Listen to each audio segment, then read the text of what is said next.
Just let it in.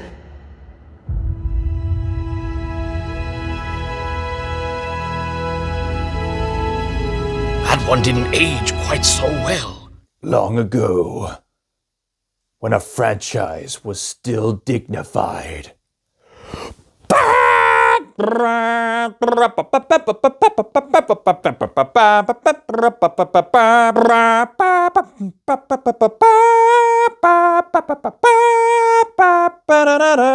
So on and so forth. It's been a full decade since A Force Awakens was released into the cinemas to give us a promising new sequel trilogy to the Star Wars saga. In light of all the Disney Plus baloney I've had to put up with, as well as the various ranges of quality in regards to how Disney has treated the Star Wars brand, I can say that there have been some notable times when Disney actually treated the Star Wars brand quite rightly, namely with Rogue One, the first 2 seasons of The Mandalorian, Andor, and depending on your taste in Star Wars, the last arc of the final season of the Clone Wars. Apparently people liked the Skeleton Crew series, but other than those examples, oh boy, the majority of the Star Wars brand under the grasp of the Disney Corporation, it hasn't gone very well.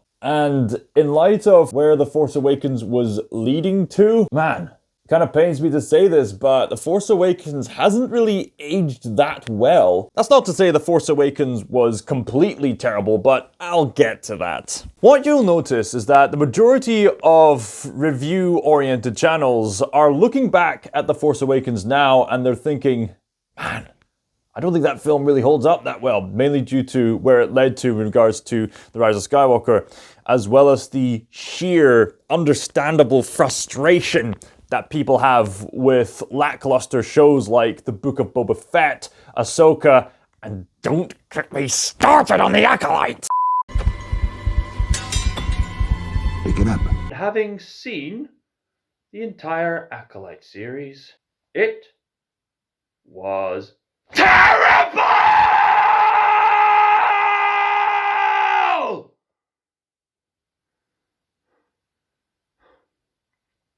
But in order to talk about The Force Awakens, I think it'd be fair for me to describe the state of the Star Wars cultural phenomenon before The Force Awakens released, just so you can get a full understanding on why there was so much excitement for the movie in the first place. Now, obviously the original trilogy to this day has taken the pop culture by storm. It told a universal story with a pulp action kind of adventure in a sci-fi opera. It was grand, it was epic, there was a clearly defined good versus evil kind of story. There was this whole spiritual system that took inspiration from the monomyth by Joseph Campbell. So understandably, it was inevitably going to succeed, especially combined with its revolutionary use of special effects. But something I should note about the original trilogy is that as much as people adore George Lucas for his sheer creative vision,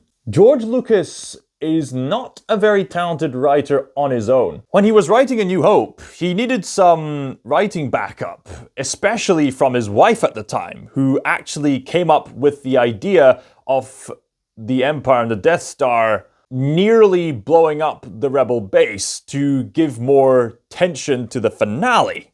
If it wasn't for George Lucas's wife at the time, the ending of A New Hope would not be as exciting as it was. I say that because in the prequel trilogy, George Lucas tried to write on his own, and it led to some very clunky dialogue. Now, of course, the original trilogy had pretty clunky dialogue as well, given the whole sci-fi opera angle that George Lucas wanted to convey. Governor Tarkin, I should have expected to find you holding Vader's leash. I recognized your foul stench when I was brought on board. You know, that element of camp and all. Yet the reason why the original trilogy seems to be more tolerated compared to the prequel trilogy is because the clunky dialogue in the original trilogy was better hidden. Again, thanks to the writing backup that George Lucas had at the time. So when George Lucas tried to write on his own, the clunkiness was much more obvious, and it's the kind of dialogue that needed a second draft. I don't like sand. It's coarse and rough and irritating, and it gets everywhere. Not like here. Here everything is soft and smooth.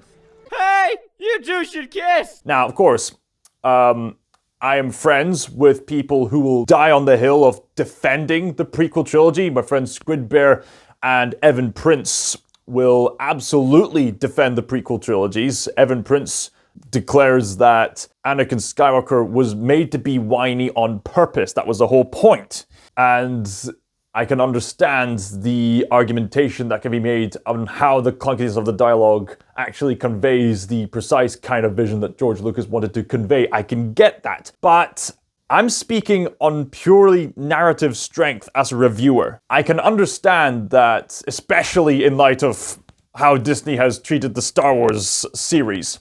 And this is something I want you to keep in mind, that I've noticed that George Lucas's prequel trilogy is not well written, but, and Evan Prince would agree with me on this, at least the prequel trilogy had a genuine authenticity to it, of George Lucas wanting to convey this vision of heroes, of tragedies, of hope and consistency in the storytelling. Now, the sequel trilogy, by comparison, which we'll get to, on a surface level basis, does fix some of the issues that the fans at the time had been complaining about. Namely, the iffy usage on special effects and the clunkiness of the dialogue. The sequel trilogy, on a surface level basis, implemented much more practical effects than the prequel trilogy did, and at the time, people were ecstatic for that to come back, and people were noticing that the writing in The Force Awakens, at least on a surface level basis, was less clunky than George Lucas's writing in the prequel trilogy. So that's why initially at the time, people gravitated more towards their first introductions to characters in The Force Awakens as opposed to characters in the prequel trilogy. People even went as far as to say that the villain Kylo Ren in the sequel trilogy was, in their minds at the time, is what Anakin Skywalker should have been in the prequel trilogy. You see, first impressions count, and it's understandable in hindsight why people would latch on to The Force Awakens. But something I want you to keep in mind.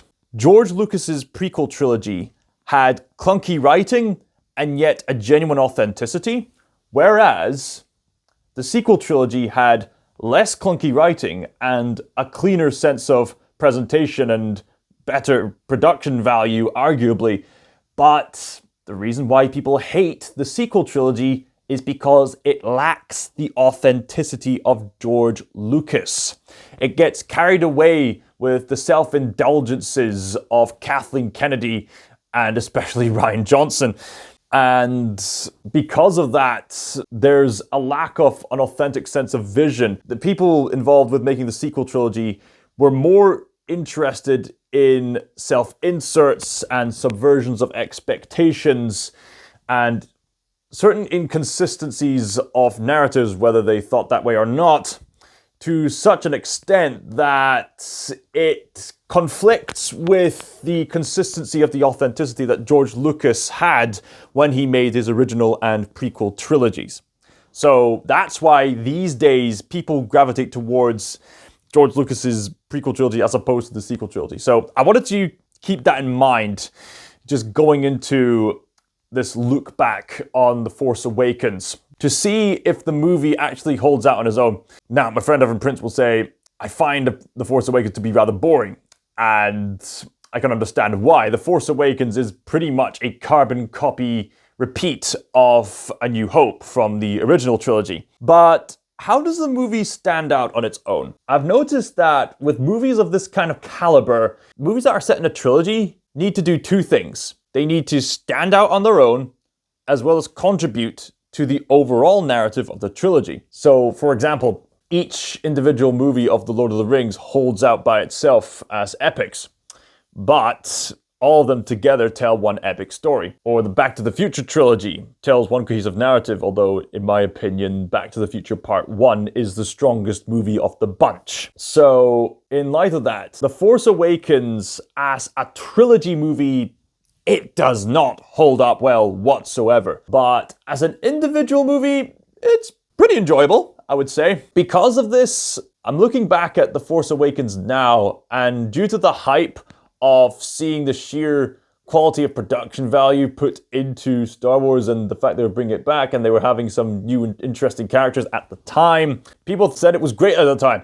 The thing is, it was initially appealing because it left a lot of space open to what was going to happen in the sequel trilogy, and that was mainly thanks to director J.J. Abrams' mystery box approach to storytelling, which certainly helped give fans a sense of intrigue, not giving them too much, but just enough to get them invested. And that way, people could get to theorizing and talking about it online for days to come. However, it seems, to me at least, that the people involved with the sequel trilogy may have listened to the wrong side of the fan base due to the insertion of a certain romance that didn't make narrative sense, as well as a few other contradictions.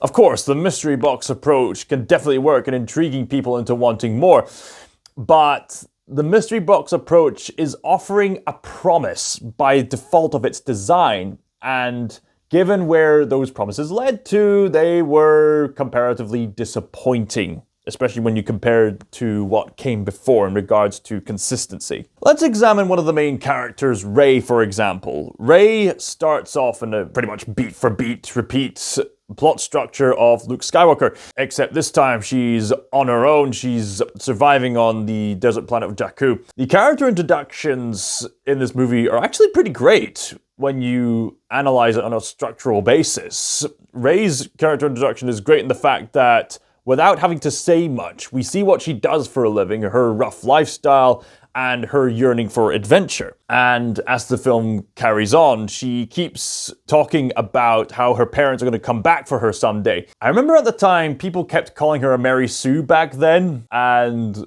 looking back now, yes, she is, but at the time, I would have said, no, she's not a Mary Sue character because she actually does show signs of weakness. Namely, her insistence that her parents are going to come back despite the painful evidence to imply that they're not. And that fed into her insecurities and her sense of self-worth. There's a scene where she's called to take on the duty of becoming a Jedi, and yet she runs away out of fear. Now, people kept saying, she has no struggle whatsoever, but she struggled with fear. Although, looking back now, in all honesty, given how ideologically flawless her character is in such a manner that it takes away a sense of relatability for the majority of the audience, it seems that that portrayed sense of fear appears to be very superficial in execution, in light of how flawless she is depicted to be throughout the sequel trilogy, if you get what I mean. Still, all in all, I thought it was an intriguing character idea to have her be filled with this fear that she needs to overcome. And at the time, at least, there was a satisfying payoff in The Last Jedi when it's revealed that her parents were basically nobodies, and that Rey doesn't come from a special lineage, but Rey rose above it anyway, which led to an inspiring message that you don't need to be part of this unique special bloodline in order to do extraordinary things. I thought that was a great message. That was a great message of self-worth at the time. But then that message was completely ruined and thrown into the trash heap by the time The Rise of Skywalker came along and said, "Oh, by the way, you're a Palpatine." This is what I meant by listening to the wrong side of the fan base earlier. As a matter of fact, I think more people would have been more intrigued to delve more into the character development of Finn, as well as Kylo Ren, if you ask me. All these new characters seem to work in concept, but man alive, these characters needed more time in the writing room. Speaking of characters, we see the return of some familiar faces for nostalgic value. It is great to see the characters back again. I know there's people who said, I wanted to see Luke, Leia, and Han together again. Honestly, I wouldn't have minded this tragic implication of the three of them not meeting up again if it was done right. That's the least of my worries. We do see some great character interactions after people have been away for so long, and yeah, the characters that we know and love are still there in many regards, although there are some bits of character assassinations here and there. Although, to be fair, Harrison Ford was not very fond of portraying Han Solo, so he finally got the opportunity to have his character killed off. That scene was really well portrayed, by the way, especially with how the use of light and darkness was used to symbolize the character dynamics. That was rather excellently told on a visual basis. And speaking of visuals, there's some certain visuals like the design of Kylo Ren's lightsaber, which worked really well because the little lightsaber bits at the side resemble a knight's broadsword in European history. And this is suitable because in this trilogy especially, there's an element of Arthurian myth implemented into this series just as much as it's been implemented into the previous trilogies. And Kylo Ren being part of the Knights of Ren, the aesthetic makes sense, so yeah, that's pretty cool. The combination of practical effects and CGI and motion capture is excellent. This is some of the best production value I've ever seen put into a movie. There's just this one brilliant tracking shot that's just purely dedicated to showing off the practical effects of all the creatures in the pub, even bringing up this fan favorite wolf guy, and myself and others just absolutely loved it at the time. And there are a few genuinely funny scenes, like the scene where Han Solo gets mad at Finn for his very naive approach to infiltration. Sanitation! We'll use the Force. That's not how the Force works! Is it just me, or have people completely forgotten about BB-8's existence? BB-8 is adorable, and they really did an excellent job of bringing BB-8 the droid to life.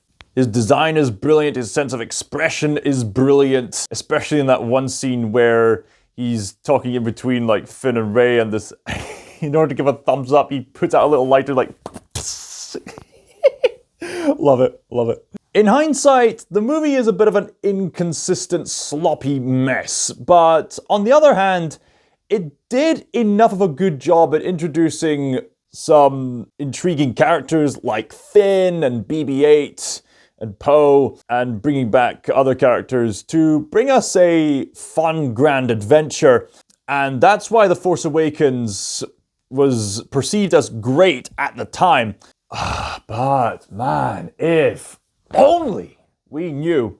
I remember there was a time when people thought that Jyn Erso, the leading lady from Rogue One, people used to think she was a lesser protagonist compared to Rey. Perhaps I've treated you too harshly. Perhaps I treated you too harshly. Given the direction of where Rey ended up in, it's safe to say that Jyn Erso is a much more narratively cohesive protagonist than Rey is. In fact, I'm just going to outright say it. Rogue One is one of the best things Disney has ever done with the Star Wars brand. Just saying. I just look back at The Force Awakens and I see, man, there was such passion, such effort. They brought back John Williams for an excellent music score. They've gone to all the extent to try to appease to the fans. They've gone through all these lengths and all this stuff. And where did it all lead up to? I just look at the film in its own merits as still enjoyable in its own right in some regards, but at the same time, I'm assessing it as both an individual movie, enjoyable on its own, as well as where it eventually led up to. As a trilogy movie, it does not hold up in the slightest, because of where those mystery box promises ended up to, as well as the rest of the franchise. But as a movie, on its own merit, it's enjoyable enough. I can understand people will say it's boring, which is why I now declare that The Force Awakens, at best, is mediocre. A 6 out of 12. Play the Amadeus clip. I speak for all mediocrities in the world. I am their champion. I am their patron saint. Mediocrities everywhere.